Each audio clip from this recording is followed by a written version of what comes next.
Duvido este presidente que fala que são os pai, é o pai, né, dos pobres e que os multiplica, andar nas ruas do nosso Brasil, assim como o ex-presidente Jair Bolsonaro andava. Eu sei que é desesperador, caros deputados de esquerda, ver uma Avenida Paulista muito cheia. É a primeira vez que eu vejo um presidente sem povo. É a primeira vez que eu vejo um presidente que não consegue colocar massas na rua para poder apoiá-lo. E eu quero dizer algo aqui que eu sei que vossas excelências desejam: a prisão de Bolsonaro. Vocês querem a prisão de Bolsonaro.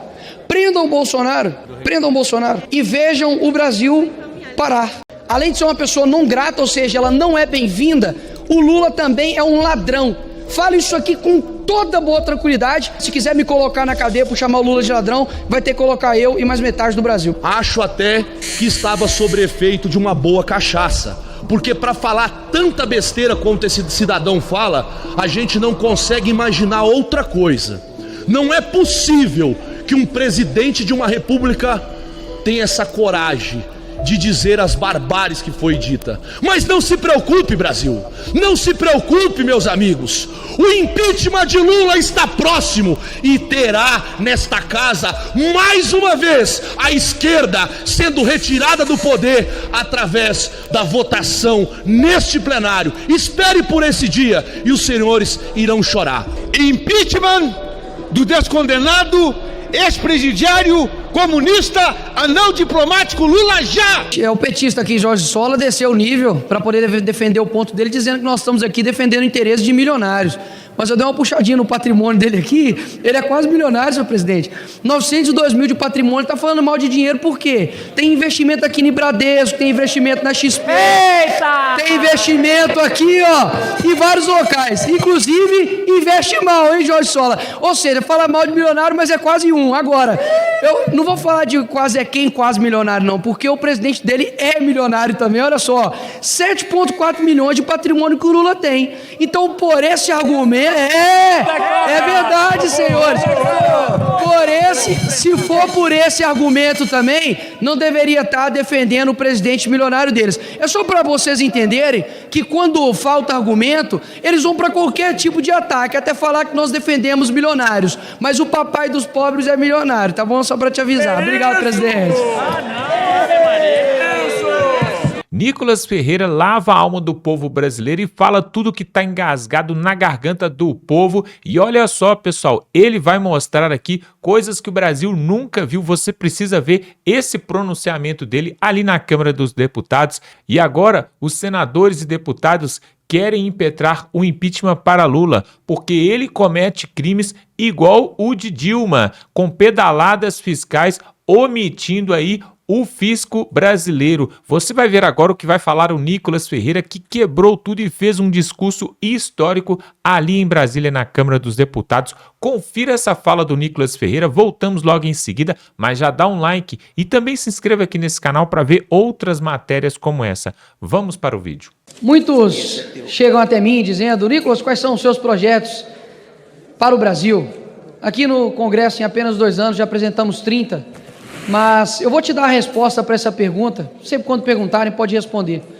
O projeto do Nicolas para o Brasil é que através da política a gente consiga transformar o caráter da política. Porque não há projeto de lei capaz de mudar o caráter de uma nação.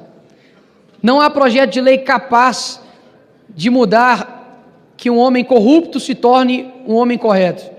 Não há projeto de lei capaz para transformar um juiz tirânico em um juiz imparcial.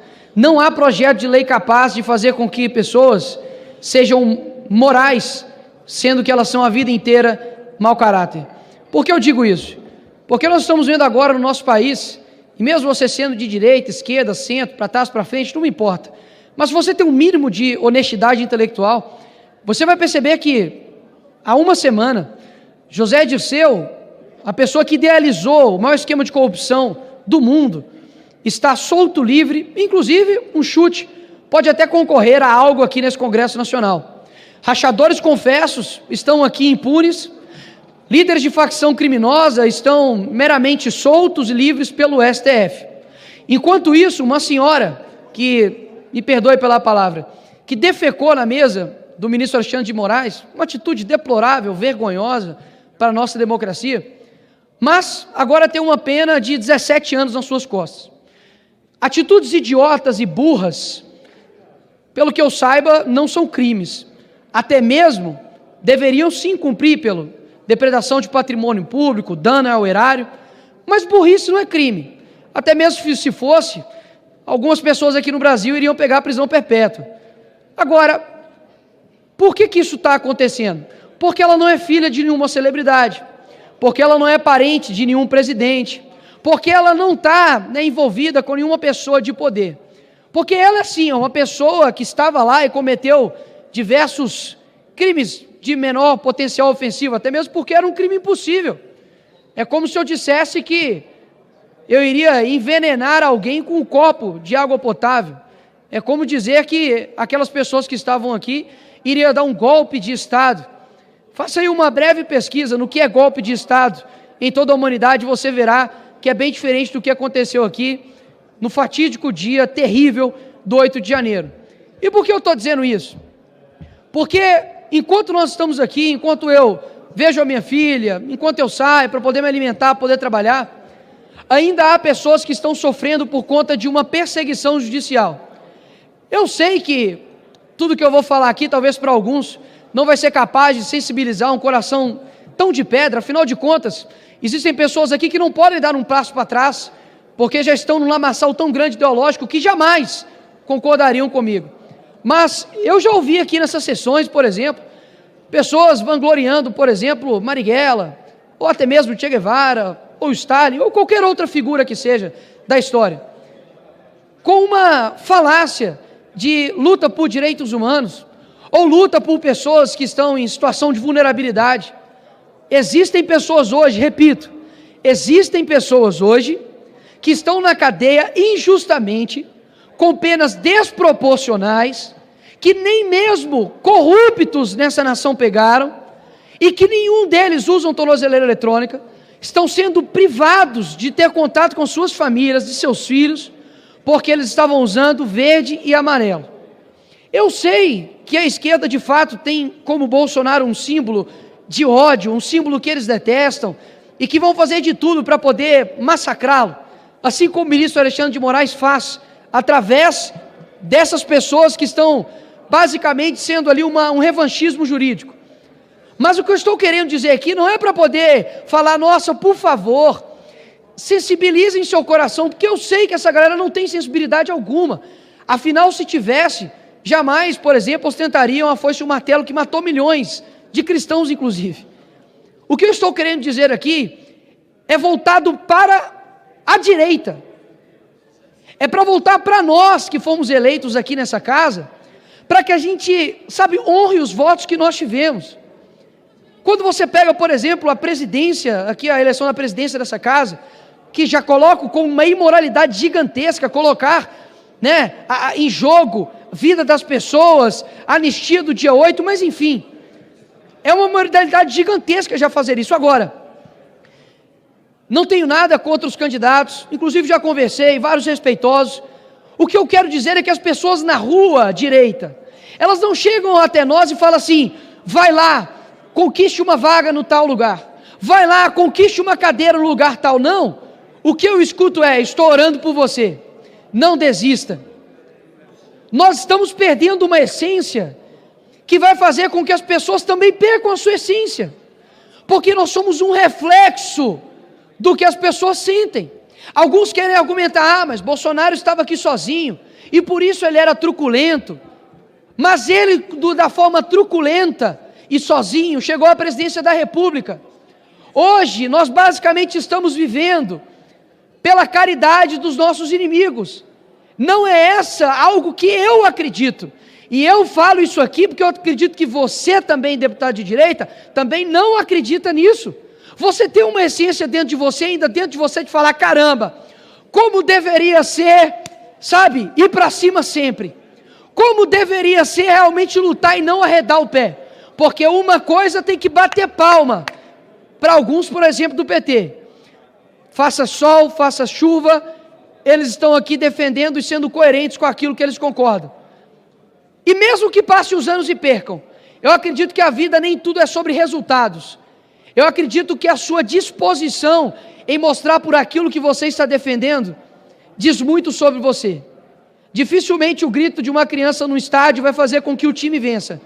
Mas quando o jogador vê aquele torcedor, mesmo que pequeno, mesmo que uma criança, lutando, sabe, se erguendo por algo que é correto, aquilo dali muda tudo, porque eu acredito que todos nós fomos chamados para um tempo. Eu não tenho dúvidas que eu fui chamado para esse tempo.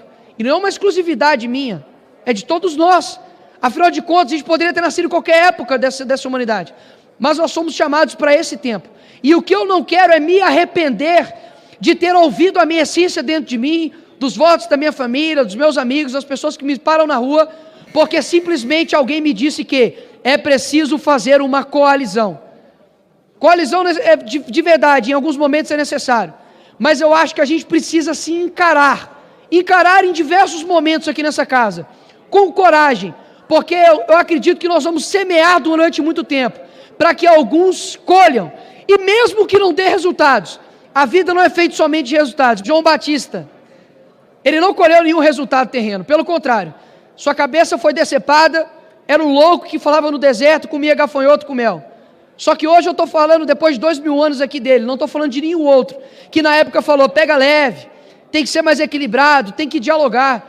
Eu estou fazendo aqui praticamente quase que um clamor, que a direita volte à sua essência combativa, porque as pessoas estão desanimadas, cansadas e querem uma resposta. Eu não sei até quanto tempo eu vou ficar aqui nessa terra, mas pode ter certeza que jamais poderão me acusar de que ele não cumpriu e não perseguiu aquilo que ele acreditava até a morte. Se vis pacem para bello, se queres paz, prepare-te para a guerra.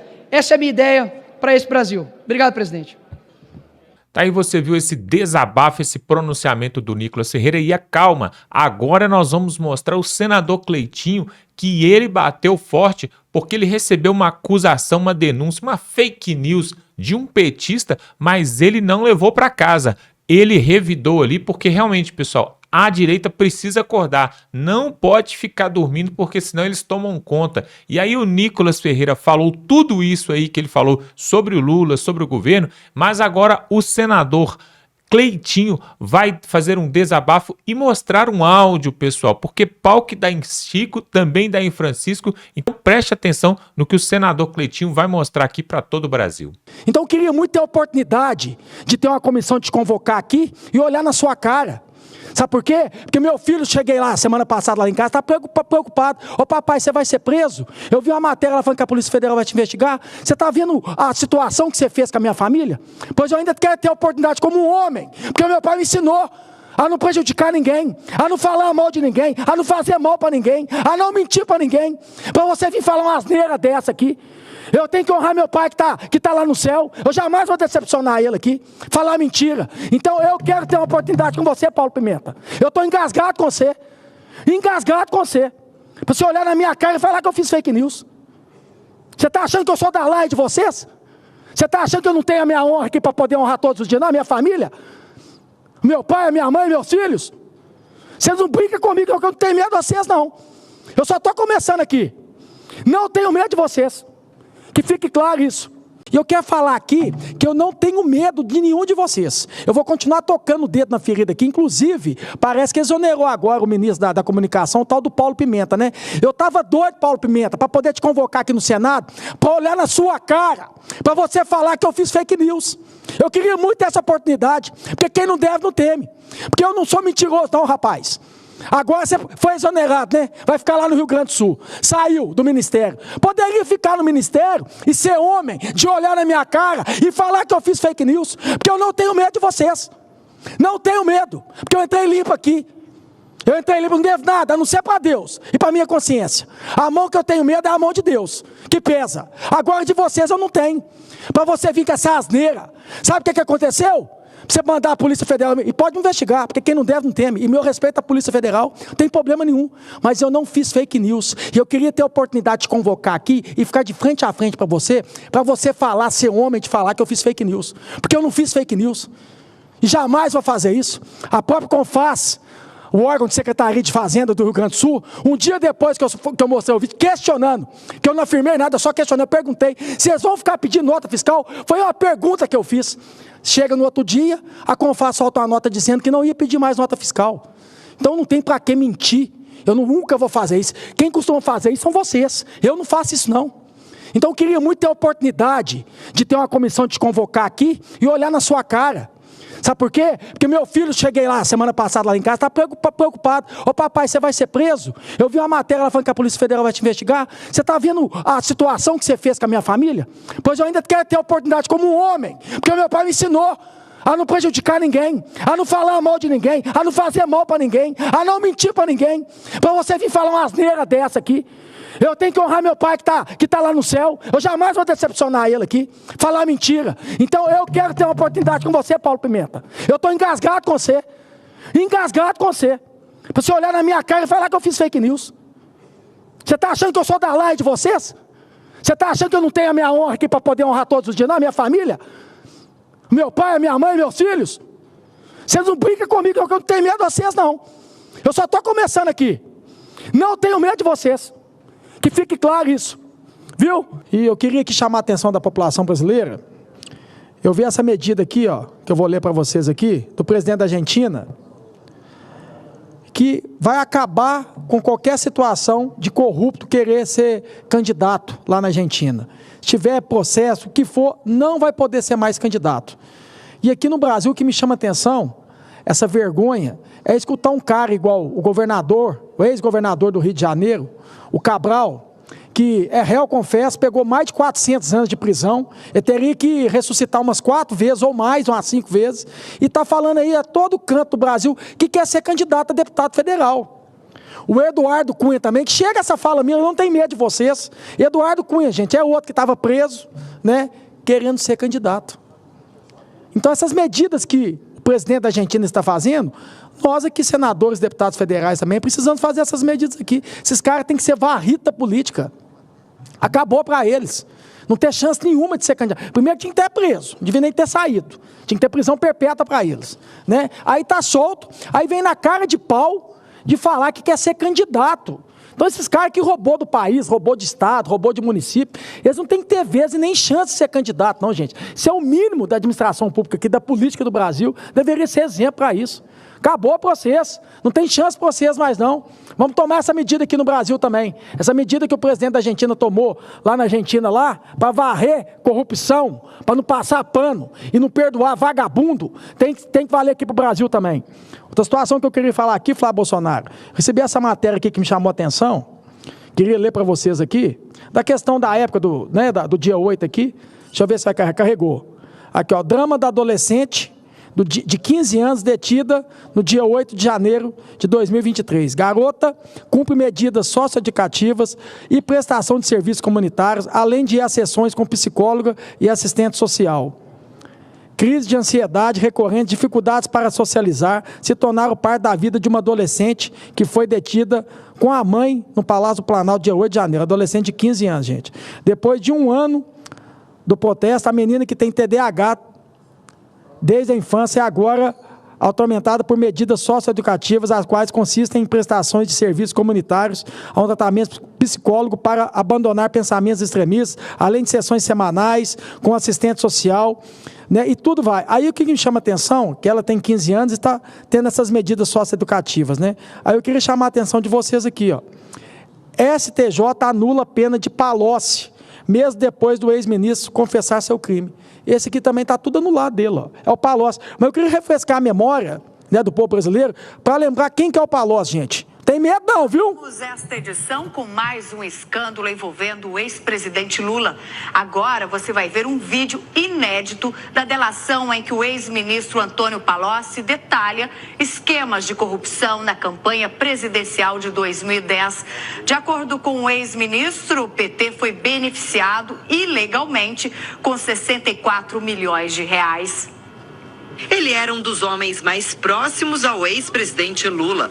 Antônio Palocci presenciou como a máquina pública financiou campanhas e interesses pessoais no governo do petista. O presidente Lula também começou só olhando campanha.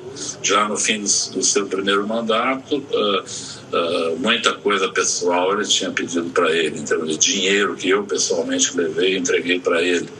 No fim do seu segundo mandato, aí ele preparou sua aposentadoria. Ah, que legal. Recebeu 300 milhões da Odebrecht numa conta corrente de disponibilidade, recebeu seu sítio, que foi feito, combinado para seu uso, o apartamento. Palocci revela que quase todos os órgãos... Eu queria só refrescar a memória da população brasileira e falar para vocês que essa adolescente de 15 anos está com medidas, né, socioeducativas. Agora que esse cidadão aqui, que é um réu confesso, que deveria estar na cadeia, STJ anula a pena de Palocci, mesmo depois do ex-ministro confessar seu crime. Esse é o nosso país. E eu quero falar aqui que eu não tenho medo de nenhum de vocês. Eu vou continuar tocando o dedo na ferida aqui. Inclusive, parece que exonerou agora o ministro da comunicação, o tal do Paulo Pimenta, né? Eu estava doido, Paulo Pimenta, para poder te convocar aqui no Senado, para olhar na sua cara, para você falar que eu fiz fake news. Eu queria muito essa oportunidade, porque quem não deve não teme. Porque eu não sou mentiroso não, rapaz. Agora você foi exonerado, né? Vai ficar lá no Rio Grande do Sul. Saiu do ministério. Poderia ficar no ministério e ser homem, de olhar na minha cara e falar que eu fiz fake news, porque eu não tenho medo de vocês. Não tenho medo, porque eu entrei limpo aqui. Eu entrei limpo, não devo nada, a não ser para Deus e para minha consciência. A mão que eu tenho medo é a mão de Deus, que pesa. Agora de vocês eu não tenho. Para você vir com essa asneira. Sabe o que aconteceu? Você mandar a Polícia Federal, e pode investigar, porque quem não deve não teme, e meu respeito à Polícia Federal, não tem problema nenhum, mas eu não fiz fake news, e eu queria ter a oportunidade de convocar aqui, e ficar de frente a frente para você falar, ser homem de falar que eu fiz fake news, porque eu não fiz fake news, e jamais vou fazer isso. A própria Confas, o órgão de Secretaria de Fazenda do Rio Grande do Sul, um dia depois que eu mostrei o vídeo, questionando, que eu não afirmei nada, eu só questionei, eu perguntei, vocês vão ficar pedindo nota fiscal? Foi uma pergunta que eu fiz. Chega no outro dia, a Confas solta uma nota dizendo que não ia pedir mais nota fiscal. Então não tem para que mentir, eu nunca vou fazer isso. Quem costuma fazer isso são vocês, eu não faço isso não. Então eu queria muito ter a oportunidade de ter uma comissão de te convocar aqui e olhar na sua cara. Sabe por quê? Porque meu filho, cheguei lá semana passada lá em casa, está preocupado. Ô papai, você vai ser preso? Eu vi uma matéria lá falando que a Polícia Federal vai te investigar. Você está vendo a situação que você fez com a minha família? Pois eu ainda quero ter a oportunidade como um homem, porque o meu pai me ensinou a não prejudicar ninguém, a não falar mal de ninguém, a não fazer mal para ninguém, a não mentir para ninguém. Para você vir falar uma asneira dessa aqui. Eu tenho que honrar meu pai que tá lá no céu. Eu jamais vou decepcionar ele aqui, falar mentira. Então eu quero ter uma oportunidade com você, Paulo Pimenta. Eu estou engasgado com você. Engasgado com você. Para você olhar na minha cara e falar que eu fiz fake news. Você está achando que eu sou da laia de vocês? Você está achando que eu não tenho a minha honra aqui para poder honrar todos os dias? Não, a minha família? Meu pai, a minha mãe, meus filhos? Vocês não brincam comigo, eu não tenho medo de vocês, não. Eu só estou começando aqui. Não tenho medo de vocês. Que fique claro isso, viu? Quer ver? Teve uma vez que aconteceu comigo. Quer pegar uma parte? Senador, fica à vontade. Quero uma parte aqui, senador. Primeiro, para me solidarizar com Vossa Excelência, com sua família.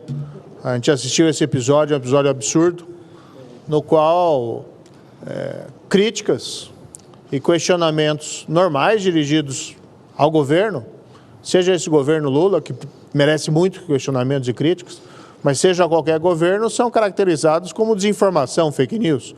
Claro que desinformações e fake news são um problema e muitas vezes utilizados para manipular as pessoas, isso tem que ser combatido, mas quando o governo começa a transformar qualquer crítica, qualquer questionamento em fake news, nós temos um problema. E mais ainda quando vem uma ameaça a um parlamentar que, salvo engano, senador Esperidião, tem imunidade material, por palavras, votos, e se nem o parlamentar está seguro, como é que fica a população? E o outro assunto é que eu ouvi a gravação, recordei da voz, né? E concordo com Vossa Excelência, nós temos que retomar o trabalho contra a corrupção, nós temos que voltar a discutir políticas públicas contra a corrupção, seja para prevenir ou seja para combater. Eu sei que é muito difícil fazer isso durante o governo Lula, por razões óbvias, e a gente tem visto uma deterioração da governança, que é muito claro, em todos os níveis, mas é algo que nós vamos ter que voltar a fazer. Mas, acima de tudo, pediu a parte aqui para registrar o meu apreço a Vossa Excelência e, especialmente, a minha solidariedade por esse injusto ataque. E pode ter certeza, sua família pode ficar bastante segura, que não é só o senhor que não tem medo, nós também não temos medo e não sabemos que nada vai acontecer com Vossa Excelência. Tá, e nós vimos então esses absurdos aí que os senadores e deputados de direita conservadores vêm mostrando para o Brasil e realmente está na hora do povo se levantar. Principalmente agora, com a vitória de Donald Trump lá nos Estados Unidos, a direita ficou mais forte no mundo inteiro e já existem até jornalistas esquerdistas que já estão falando que essa vitória de Donald Trump pode ajudar ao Bolsonaro se tornar elegível novamente. Por quê? O Congresso norte-americano, Senado e também a Câmara lá, também foi republicano. E eles vão fazer pressão no governo brasileiro e até mesmo no judiciário brasileiro para poder resolver essa questão aí. Um processo, aquele inquérito das fake news que já tem mais de 5 anos, presos ali, políticos precisam ser anistiados. Outros estão ali cumprindo asilo político em outros países, mais de 160 pessoas, porque não podem voltar para o Brasil. O governo de Donald Trump vai fazer pressão no Brasil e agora eu quero ver o que Alexandre de Moraes, o Lula e companhia vai fazer com essa situação. Porque, enfim, pessoal, se você parar para pensar, durante o governo de Trump lá atrás, de 2016 até 2020, não teve essa bagunça aqui não, pessoal, não teve. Isso começou depois que o Biden assumiu. E muitos falam que quem financiava aí, ou quem financia, né, a esquerda no Brasil, é um conluio ali, um acordo com Joe Biden, na verdade um conluio internacional. Vejam só, pessoal, parece até uma teoria da conspiração, mas o cenário político e econômico muda com a entrada de Donald Trump e aí o senador Cleitinho e também o deputado Nicolas Ferreira trazendo aí esses desabafos e agora chegando com o pé na porta. Eu acho que a partir de agora a esquerda começa a perder força e a direita começa a ocupar espaço novamente. Vamos torcer para isso. Olha só, se você gosta desse tipo de conteúdo, se inscreva aqui, tem um botão logo aqui embaixo, é totalmente gratuito. Você clica e se inscreve, também dá um like para que esse vídeo possa chegar a mais pessoas. E não se esqueça de compartilhar. Pega o link do vídeo e manda no grupo da família, no Facebook, no WhatsApp, porque aí todos vão saber disso que nós estamos mostrando aqui, que a mídia velha não mostra, a mídia velha marrom, ela não mostra esse tipo de coisa, mas nós vamos continuar denunciando aqui, tá bom? Forte abraço e até a próxima.